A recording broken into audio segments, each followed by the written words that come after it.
pagtulong natin ay nasa pangalan ng Panginoon. Siya ang lumikha ng langit at lupa. Ating ipahayag ang ating mga kasalanan sa Diyos. Ang ating Diyos ay Diyos na mahabagin at mapagpatawad.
Mapalad ang tao na pinatawad na yaong kasalanan at nalimot na rin ang kanyang nagawang mga pagsalangsang.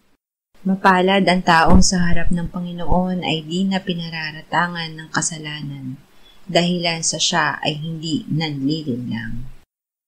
Noong hindi ko pa naipahayag yaring kasalanan, sa buong maghapon ako'y nananangis sa matinding lumbay. Sa araw at gabi, bigat ng kamay mo ang nararamdaman. Ano pa't wala nang nalalabi akong lakas sa katawan. Hamog ang kaparis, dagling na tayo sa sikat ng araw.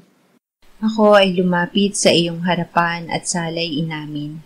Ang aking nagawang mga pagsalansang di ko inilihim.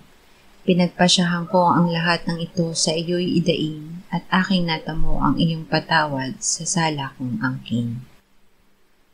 Mga minamahal, sinasabi sa unang Juan, Kabanata 1, Talata 9, kung ipinapahayag natin ang ating mga kasalanan, maaasahan nating ipatatawad sa atin ng Diyos ang mga ito at lilinisin tayo sa lahat ng ating kasamaan sapagkat siya ay tapat at matuwid. Salamat sa iyo, O Diyos. Pinatunayan mo ang iyong pag-ibig sa amin nang si Kristo ay mamatay para sa amin noong kami mga makasalanan pa. Ngayon ay buksan mo ang aming mga labi at kami ay magpupuri sa iyo. Hallelujah.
Job 11:23-27.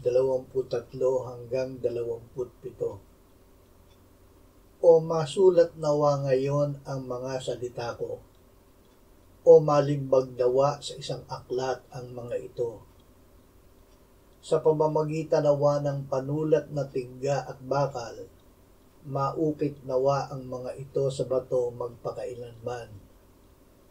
Sapagkat nalalaman ko na ang aking manunubos ay nabubuhay, at sa wakas siya ay tatayo sa lupa, at pagkatapos na masira ng ganito ang aking balat, gayon may makikita ko ang Diyos sa aking laman, na aking makikita sa aking tabi, at mamamasdan ng aking mga mata at hindi ng iba. Ang ating manunubos ay buhay. Ang Panginoong Hesus ang kordero ng Diyos na nag-aalis ng kasalanan ng sanlibutan. Siya ang kordero na pinaslang bago pa itinatag ang sanlibutan. Siya ang manunubos na buhay na nagkatawang tao. Siya ay namatay para sa ating kasalanan, inilibing, binuhay na muli, iniakyat at iniluklok ng Ama sa kanyang kanan sa langit. Siya ay magbabalik. Tuwing tinatanggap natin ang kanyang katawan at dugo sa banal na hapunan, ipinapahayag natin ang kanyang kamatayan hanggang sa siya ay dumating. Awit 118, 22-24, 28 at 29. Ang batong itinakwil ng mga nagtayo ay naging panulok na bato. Ito ang gawa ng Panginoon.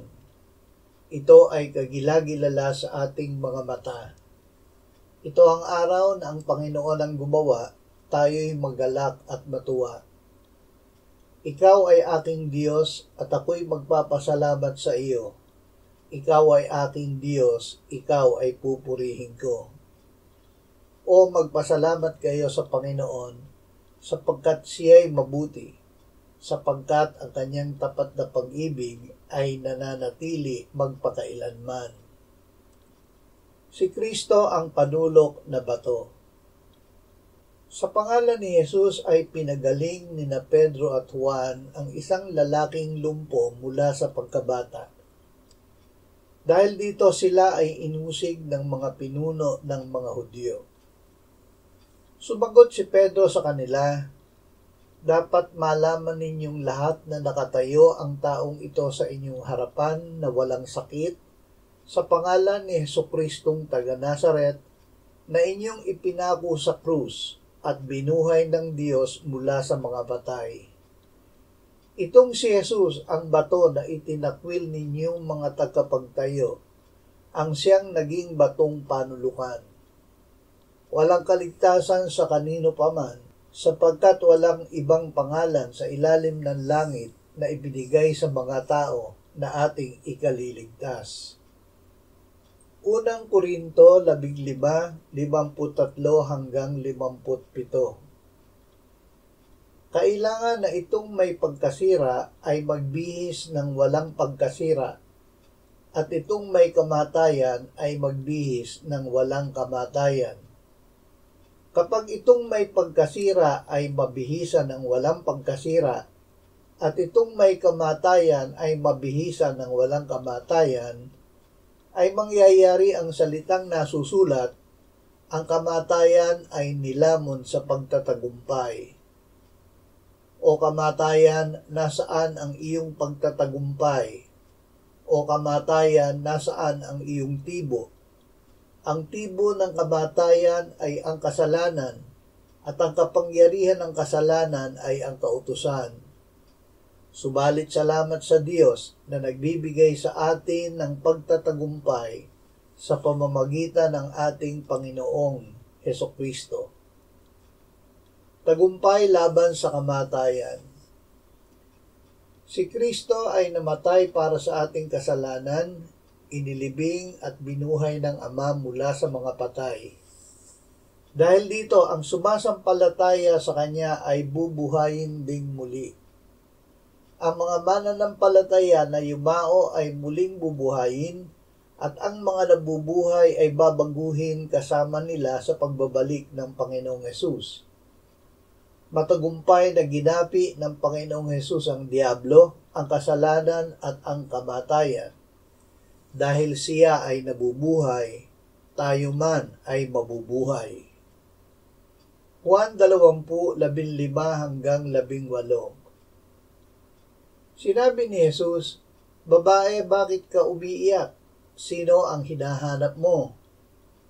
Sa kanyang pag-aakalang iyon ay ang hardinero, ay sinabi ni Maria Magdalena sa kanya, "Ginoo, kung ikaw ang kumuha sa kanya, ay sabihin mo sa akin kung saan mo siya inilagay at siya'y aking kukunin."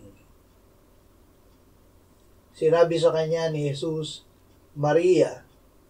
Humarap siya at sinabi sa kanya sa wikang Hebreyo, "Rabboni," na ang ibig sabihin ay guro. Sinabi sa kanya ni Jesus, "Huwag mo akong hawakan sapagkat hindi pa ako nakakaakyat sa Ama. Ngunit pumunta ka sa aking mga kapatid at sabihin mo sa kanila, aakyat ako sa aking Ama at inyong Ama, sa aking Diyos at inyong Diyos." Pumunta si Maria at ibinalita sa mga alagad, "Nakita ko ang Panginoon." At sinabi niya sa kanila na sinabi niya ang mga bagay na ito sa kanya. Mga patunay na si Jesus ay muling nabuhay. Pinatutunayan ng libigang walang laban ng pahayag ng mga anghel at ng mga saksing nakakita sa Panginoon na siya ay muling nabuhay. Nakatagpo siya ni Maria Magdalena sa labas ng libigan. Nagpakita siya sa mga alagad noong gabi matapos na siya ay nabuhay, at kay Tomas pakalipas ang 1 linggo. Sinabi niya sa kanila, ganyan ang nasusulat na kailangang magdusa ang Kristo at muling mabuhay mula sa mga patay sa 3 araw, at ipangaral ang pagsisisi at pagpapatawad ng mga kasalanan sa kanyang pangalan sa lahat ng mga bansa mula sa Jerusalem. Kayo'y mga saksi ng mga bagay na ito. Si Jesus ay umakyat sa langit. Bago siya nagdusa ay sinabi na ng Panginoong Hesus na siya ay magbabalik sa Aba upang ipaghanda ang kanyang mga alagad ng matitirahan doon. Sinabi niya na siya ay nagmula sa Ama, nagtungo sa lupa, at siya ay magbabalik sa Ama. Sinabi niya kay Maria Magdalena, aakyat ako sa aking Ama at inyong Ama, sa aking Diyos at inyong Diyos. Sa pamamagitan ni Jesus, tayo ngayon ay nakakalapit sa Ama sa kanyang trono ng grasya at tumatanggap sa kanya ng awa at biyaya para sa ating mga pangangailangan.